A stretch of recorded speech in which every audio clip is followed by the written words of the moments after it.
A nossa equipe vai colocar a tabela nutricional do leite agora. Acho que já está pronto. Olha a tabela nutricional, a diferença do leite de vaca para o leite maduro e para o colostro, que são os três, do terceiro ao quinto dia após o parto. O colostro, ele ainda é o mais completo, por isso que a gente chama da primeira hora de parto da hora ouro, que nesse momento é o momento que está descendo a descida do colostro, né? Depois vem o outro leite. O primeiro, quando o bebê começa, inclusive quando ele começa a mamar, a gente não pode ficar trocando de uma mama para outra, de uma mama para outra, porque ele tem que mamar o peito inteiro, porque primeiro vem aquela água clarinha, no começo quando é colostro é um bem amarelinho, diferencia de mãe para mãe, né? Mas no final da mamada é que tem a parte gordurosa que faz o bebê ganhar peso. Se ele não mama até o final, ele não ganha peso. Às vezes não entende porque que o bebê não está ganhando peso, mas é porque ele não está mamando o peito até o final. É a mãe de primeira viagem, que ela não tem experiência, uma coisa nova para ela, aquela criança, aquela vida que ela gerou, pelo menos a amamentação. Como que ela sabe o momento certo? A criança pede todo momento, a todo instante? Quantas vezes que é recomendado ao dia, por exemplo, a amamentação? Na verdade, assim, não existe uma recomendação. A gente tem que ter um critério que a gente não pode deixar o bebê passar de 1h30 sem mamar.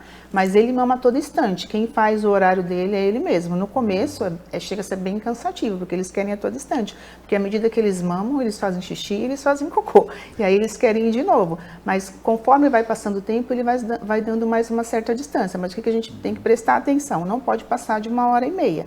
A gente não pode terminar que ele tem que mamar de 1h30 em 1h30. Mas a gente tem que atentar que ele não pode passar desse período sem mamar, porque ele pode fazer hipoglicemia, né?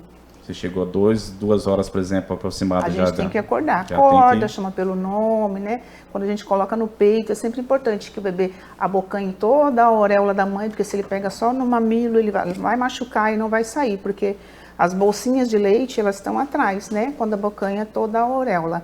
E aí, esse contato já encosta a barriguinha do bebê com a mãe chama pelo nome, a carinha, acorda e estimula ele a acordar e a mamar. Nossa equipe tem fotos de como o bebê deve abocanhar a mama da mãe. Vocês podem colocar a imagem, por favor, a forma correta? Então, ele faz a boquinha de peixinho, né? Que daí ele leva a língua lá atrás para puxar. Por isso que a mamadeira para ele é muito mais fácil. Quando você oferta a mamadeira, ele não vai querer saber mais do peito. Porque a mamadeira, o bico é mais molinho, ele apertou a boca dele e enche. Mas se a mãe viu que está da forma incorreta, o que ela deve fazer? Ela empurra a cabecinha da criança ou não pode? Não, pode. Ela pode colocar bem juntinho a cabecinha, né? Deixando o nariz mais protegidinho, né? Com um cantinho assim, um polegarzinho, a gente põe na boquinha dele para ajudar a abrir a boca e é para ele poder fazer a boquinha de peixinho. E não pode, se a gente perceber que está fazendo barulho, está engolindo ar. E aí também tá errado. Tem que ficar bem atento, então, a mamãe de primeira viagem. A boca tem que estar bem aberta e fazer uma boquinha de peixinho mesmo. Para não ficar aquela coisa pendurada, puxando o mamilo e cortando. E sem brechas, né, para entrar o ar. Isso, para não entrar o ar, exatamente. E existe uma melhor posição para colocar a criança na hora de amamentar? É melhor mais em pezinho, deitadinho? A gente fala que a melhor posição que existe é aquela em que você consegue amamentar o bebê, a mãe fique bem e o bebê bem também, né?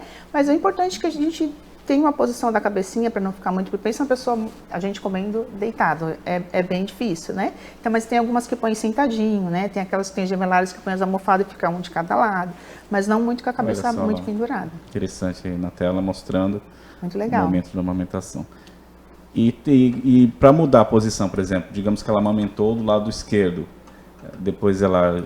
Ela volta sempre na mama que ela terminou. Então, porque pode ser que ele não tenha mamado, que nem eu falei, entendi. E como é que ela vai saber o momento de trocar para o outro lado? Ele vai mamar e ele vai cansar. Aí ela troca para o outro lado. Mas ele mamou e ele dormiu, quando voltar, ela volta na mama que ela terminou. Na mesma mama? É bom, então, terminar uma mama e depois passar para outra. Depois passar para outra. E caso a mãe não consiga produzir leite, qual é o primeiro passo que vocês dão no hospital assim que a criança nasce? Não existe a mãe não ter leite. Tudo a gente tem que estimular, né? Então, o que acontece? Às vezes tem umas que demoram um pouco mais para a descida desse leite. O que ela tem que fazer? Tomar bastante líquido e sempre estimular o bebê a mamar. E o leite vai descer.